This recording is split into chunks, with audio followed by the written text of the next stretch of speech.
Comenzamos, hermanos, con el estudio del Corpus Paulino, de los escritos de San Pablo. Nos meteremos de lleno a las 13 cartas de San Pablo, trataremos de abordarlas, especialmente las más importantes o los puntos teológicos más importantes en cada una de ellas de San Pablo.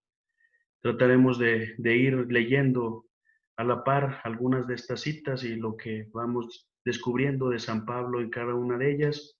Pero antes de entrar de lleno al Corpus Paulino, conviene que veamos primero la obra, la vida de este gran personaje que nos demuestra sin duda la personalidad tan fascinante y tan llena de matices que tiene el mismo San Pablo. En el libro, en el cuadernillo bíblico 26, Charpentier, citando a Brunot, dice que en Pablo hay varios hombres, refiriéndose así o tratando de sintetizar así esta personalidad tan aglutinante de diversas cualidades y características que tiene San Pablo, porque es un hombre judío, pero también es un hombre helénico y probablemente un ciudadano romano. Convergen en él muchos estos tres mundos y estas tres culturas o estas tres situaciones de vida. En San Pablo, su propia presencia, su propia personalidad, que es dura, lo lleva a tener roces. No es fácil convivir con con San Pablo. Nos darán testimonios el mismo Pedro, Bernabé, Marcos o los mismos Corintios o aquellos con los que se topaba al momento de llevar la misión de Cristo. Pero esto también nos demuestra a un Pablo apasionado, a un Pablo enamorado del Señor, de aquel que lo tumbó, que supo llegarle en el momento oportuno y que lo convirtió a fin de cuentas en lo que conocemos como el apóstol de los gentiles. Hay muchos elementos que podríamos ver en San Pablo, pero estas 13 cartas nos irán dando elementos junto con el texto de los Hechos de los Apóstoles de San Lucas, algunos elementos de un personaje histórico concreto, con características muy peculiares que queremos abordar antes de entrar de lleno en su obra para entender un poco más su teología, su manera de hablar, de escribir. Primero, los críticos, la mayoría de ellos dice que son 7 cartas las que son ineludiblemente la obra auténtica de Pablo. No hay manera de que neguemos su autenticidad. Primero Romanos, primera y segunda de Corintios, Gálatas, Filipenses, primera de Tesalonicenses y Filemón. En estas cartas encontramos una personalidad muy definida, con unos destinatarios y unos acontecimientos muy claros y una voluntad de San Pablo de transmitirles lo que les quiere decir sin más. Esto nos lleva, hermanos, a descubrir en estas 7 cartas de San Pablo a un Pablo honesto. Casi es un consenso general que a San Pablo se le reconoce su sinceridad. No se le puede acusar de mentiroso. Podrán acusarle de algunos tantos otros defectos de personalidad, pero no de esto. Es honesto en lo que dice. Sin embargo, estas cartas no nos dan muchos elementos autobiográficos. San Pablo no habla de él mismo. Y nos vemos casi, hermanos, obligados o tentados a recurrir al testimonio que leemos en los Hechos de los Apóstoles, que es una fuente secundaria, pero que no es primera mano de San Pablo, que incluso San Lucas pues no conoció ni a San Pablo ni a los primeros apóstoles o al grupo más cercano a Jesús, desde luego. Y entonces aparecen otras 6 cartas de inspiración paulina, casi no fueron escritos por San Pablo, lo dirán la gran mayoría, que fueron solamente conocedores de Pablo, de su estilo y de su contexto de su predicación. Estas cartas son Efesios, Colosenses, segunda de Tesalonicenses, primera de Timoteo, segunda de Timoteo y Tito. Estas cartas, junto con las otras 7 que son su obra auténtica, nos dan un total de las 7 cartas que forman el Corpus Paulino y que es lo que estaremos viendo a lo largo de las clases con el favor de Dios. La carta de Hebreos, que ni es carta, ya lo veremos o ya lo habrán visto también, en un tiempo se atribuyó quizá o se quiso meter dentro de este Corpus Paulino, pero ya sabemos que no es de San Pablo y que está muy abierta la cuestión que incluso tenga alguna cercanía con sus escritos, por todo lo que sabemos en torno a su literatura, a su contexto, a su estilo, al mismo modo como se abre la carta, pues que no es tanto. El marco cronológico podemos decir mucho y lo veremos en la próxima clase, que veamos los viajes. De entrada solo tratamos de situar a San Pablo dentro de su predicación. Y tendremos que decir que el apostolado de San Pablo se desarrolló entre los años del 30-31 y teniendo como límite o finalización término del 50 al 60.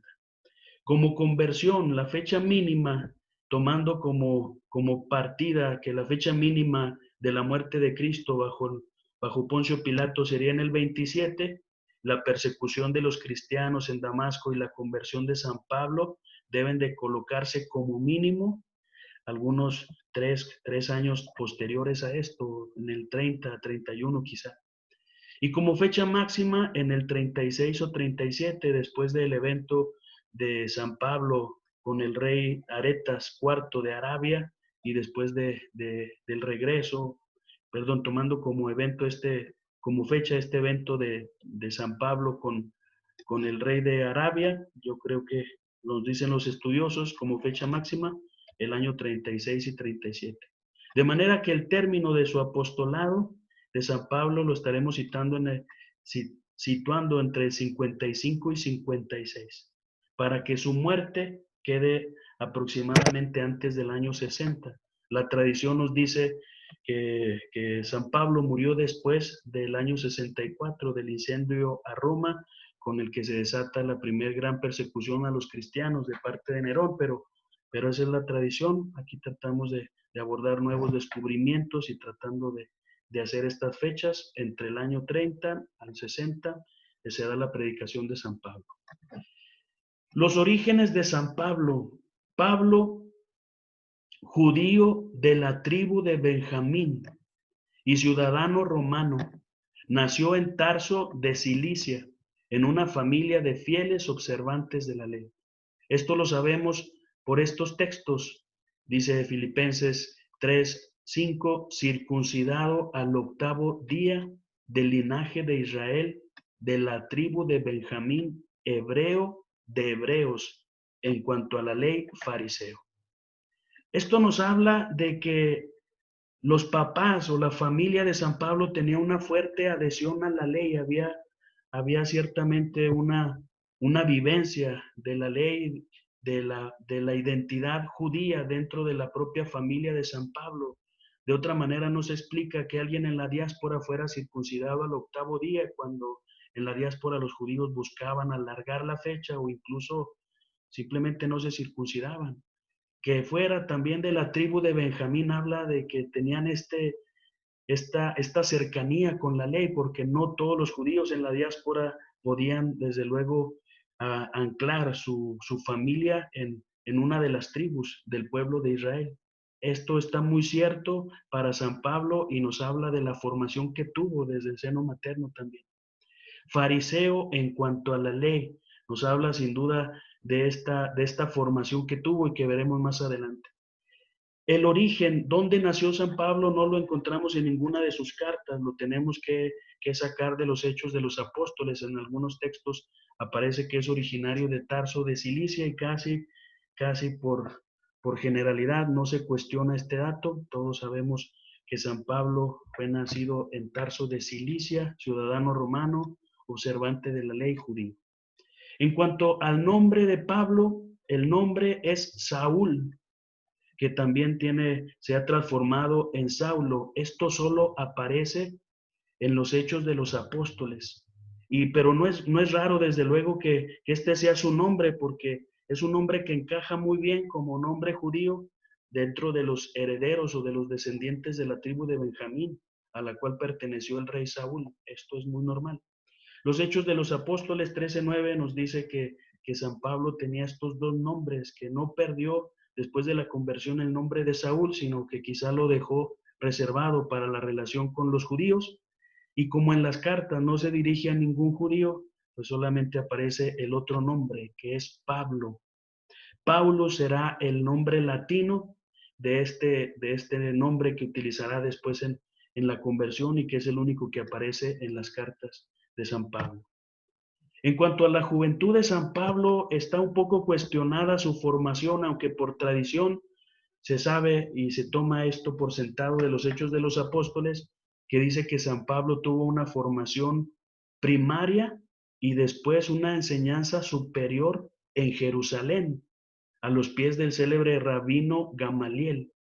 Dice Hechos 22:3, yo soy judío, nací en Tarso de Cilicia, pero me crié aquí en Jerusalén y estudié bajo la dirección de Gamaliel, muy de acuerdo con la ley de nuestros antepasados. Siempre he procurado servir a Dios con todo mi corazón, tal y como ustedes lo hacen hoy en día.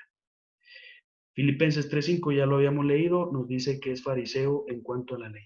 Esto casi es es una generalidad también que es aceptada por los críticos, su formación y sus estudios superiores e iniciales, y como dice ahí, bajo el liderazgo o la tutela de Gamaliel, muy famoso.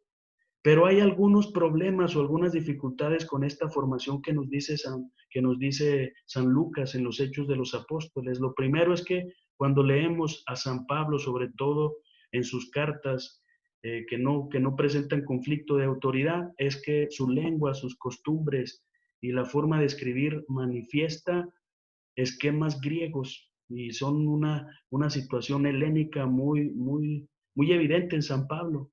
El segundo, sin duda, cuando él lee el Antiguo Testamento y lo cita, está citando la versión griega de los 70, la traducción. Tercero es que si estuvo en esta formación con Gamaliel en torno a ser rabino y tuvo estos estudios superiores, por así decirlo, sin duda que tuvo que saber de Jesús, tuvo que escuchar del maestro, tuvo que enterarse de su presencia. Y sin duda, si no tanto de Jesús en su ministerio, sí, pues del juicio que le entablaron y de la crucifixión, porque no fue un evento menor, porque no se crucificaba a cualquier líder, ¿no? Y mucho menos a un líder religioso con el arraigo, con la fama de Jesús. El hecho de que San Pablo no mencione esto en ninguna de sus cartas, no menciona haber conocido a Jesús, nos pone una gran dificultad en esto de su formación en Jerusalén, porque, porque no habla de Jesús, solo habla de que persiguió a la iglesia de Dios, pero no a Jesús. En Gálatas nos habla de un joven en la diáspora, un joven judío en la diáspora, donde se buscaba tener o afianzar la identidad judía, porque desde luego estaban un poco más alejados de estas costumbres y había pues algunos modos de ser entre los jóvenes para tratar de afianzar esta ley, que no se les olvidara quiénes eran y de dónde venían. Gálatas nos presenta a un judío en la diáspora. Gálatas 1:22 dice, personalmente no era conocido por las iglesias de Judea. Esto contrasta con la versión que nos da San Lucas en los Hechos, de que entraba a las casas, sacaba a los cristianos para presentarlos desde luego para comparecer. Por esto es que algunos estudiosos dicen que San Pablo probablemente no se formó en Jerusalén, que la conoció sin duda, pero como algún viaje y no necesariamente con esta formación de la que nos habla San Lucas, aunque sea algo también de la tradición que conocemos de San Pablo. Pablo persiguió a la iglesia de Dios por celo de la ley de Moisés. En estas tres citas que vemos ahí, escuchamos lo mismo, leemos lo mismo, perseguía a la iglesia de Dios. ¿Por qué lo persiguió? Dice que tenemos que entender que San Pablo hablaba si tuvo esta formación desde su infancia, hablaba de este celo por las tradiciones paternas, celo por mantener la identidad judía, celo porque los judíos no perdieran esta identidad y porque a fin de cuentas no se fueran alejando de la ley. De manera que, entendida esta cita o analizada en este contexto, para San Pablo el cristianismo sería una relativización de la ley, sería un aflojar el cumplimiento de la ley judía para hacer un poco más llevadera su vivencia, y así es como entendería San Pablo el que los judíos comienzan a alejarse de la ley hebrea y comienzan ahora a hablar de este cristianismo, de este Cristo. Sin duda que no conocía a Jesús, no sabía de los cristianos que se alejaban o de los conversos del judaísmo que se alejaban de la ley.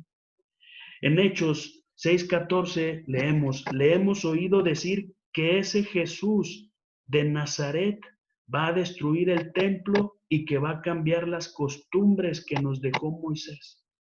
Sin duda que esto representaba un peligro y una llamada de atención para Pablo, si era tan arraigado en la ley, ¿cómo que va a llegar ese Jesús a destruir el templo?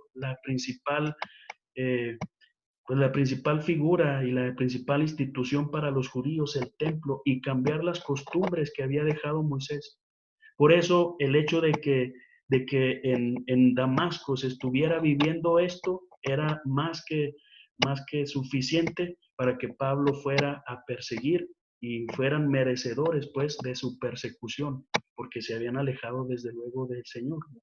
Pablo debió haber ido a Damasco en una expedición pertrechada con cartas del sumo sacerdote y con la disposición de reunir desde luego a todos los cristianos y llevarlos presos a Jerusalén de acuerdo a la ley y a las costumbres.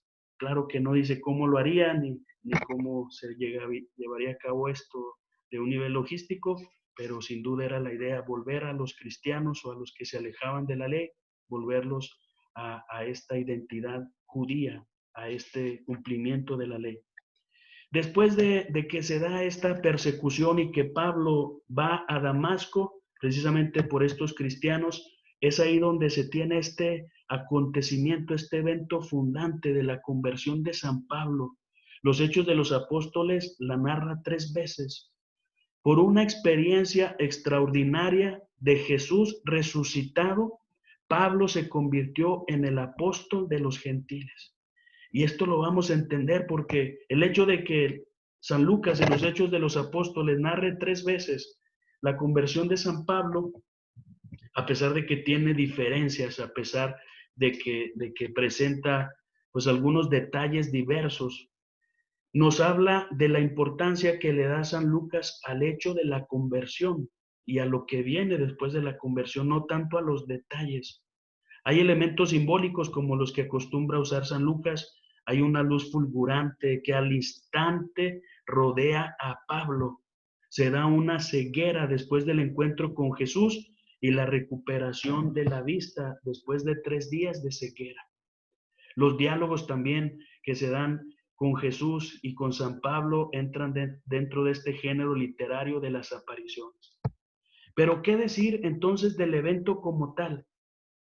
Para Pablo, el evento en Damasco o en el camino a Damasco lo investirá de una autoridad que lo coloca a la altura de los máximos apóstoles. Por eso es que se dirá de un modo generalizado que no puede ser de otra manera. Pablo es apóstol por vía carismática, no conoció a Jesús. Y este evento, este solo evento de Damasco, del encuentro con Jesús que lo tira, dice, al suelo, lo lleva a cambiar diametralmente su vida y su visión. Vio a Jesús, dice San Pablo, y por eso es apóstol. Una sola experiencia le valió tanto como a los demás apóstoles, los hermanos del Señor y al mismo Pedro, les valieron varios años de convivencia con el Señor, más las apariciones del resucitado. Después de enumerar estas más, se coloca a sí mismo como nacido fuera de tiempo y el último de los apóstoles, dice Primera de Corintios. Pablo dice que a fin de cuentas esta experiencia fue una especie de violencia, aquella irrupción de Cristo en él, como haber sido alcanzado por Cristo. Corintios y Filipenses nos da testimonio de esto. Y entonces, en Gálatas encontramos que, como lo manifiesta Pablo, que a fin de cuentas el contacto de él es directo con Jesús, no es con ningún hombre, dice. No viene de los hombres ni por intervención humana, no lo ha recibido de ningún hombre ni nadie se lo ha enseñado. Es el mismo Dios el que le mostraba a su Hijo y le pedía que lo anunciase entre los gentiles. Difícilmente Pablo hubiera sabido tanto de cristología antes de su conversión, y en cuanto a los gentiles, porque lo último que puede ocurrírsele a un hombre obsesionado con la identidad judía es que pueda ofrecerse inmediatamente a los gentiles la consolación por la que Israel tanto había suspirado. Sin duda, hermanos, este evento de San Pablo, la conversión, nos llena de asombro y nos abre no solo dentro del estudio de las cartas paulinas, sino para una interpretación ulterior de la propia vida de la iglesia, de la misericordia de Dios y del plan que Dios traza, y cómo el Señor se vale por medio, curiosamente, de este hombre apasionadamente judío para convertir a los gentiles, no a los judíos. Por eso todos dirán que hacia donde apuntan todos estos textos que nos hablan de la conversión de San Pablo, todos apuntan a una visión de Jesús glorificado. No puede ser de otra manera.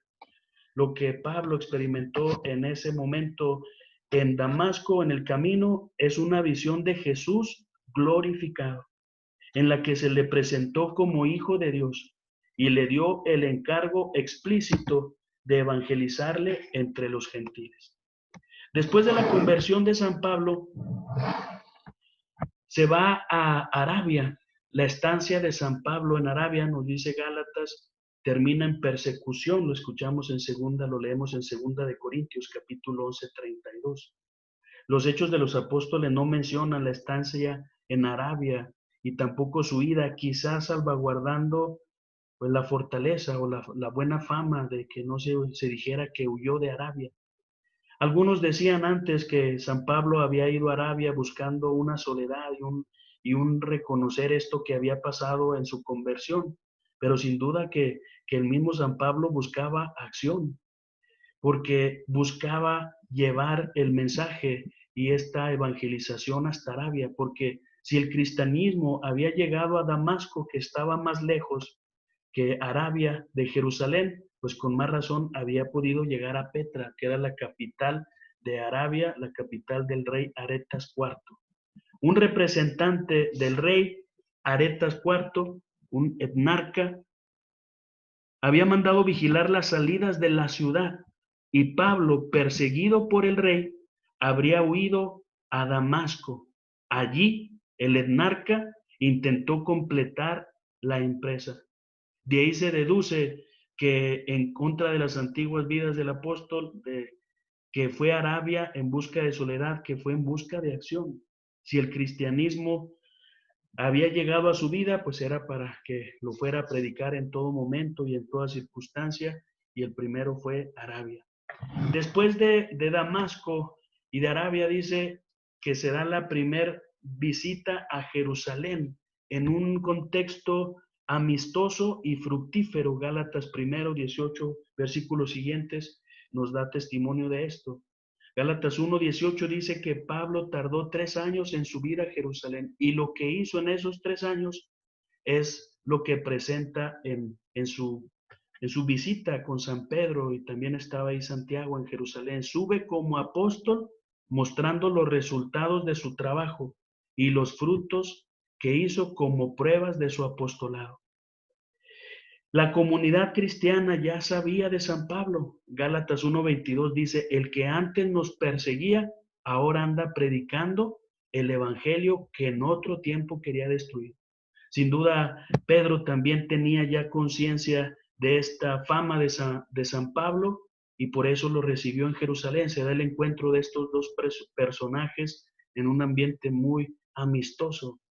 Dice el texto que se quedó 15 días con él. No habla tanto de que el mismo Pablo se haya querido quedar, sino que habla de una probable invitación de San Pedro, que en estos 15 días muy probablemente compartieron no solo el apasionamiento por el evangelio, por el mensaje, sino las experiencias. Sin duda, el mismo Pablo conversó con Pedro el cómo había sido llamado y el cómo se sentía ahora como un evangelizador, como un apóstol, y el mismo Pedro habría compartido sin duda las propias experiencias de primera mano que tuvo con el Maestro, con el Señor.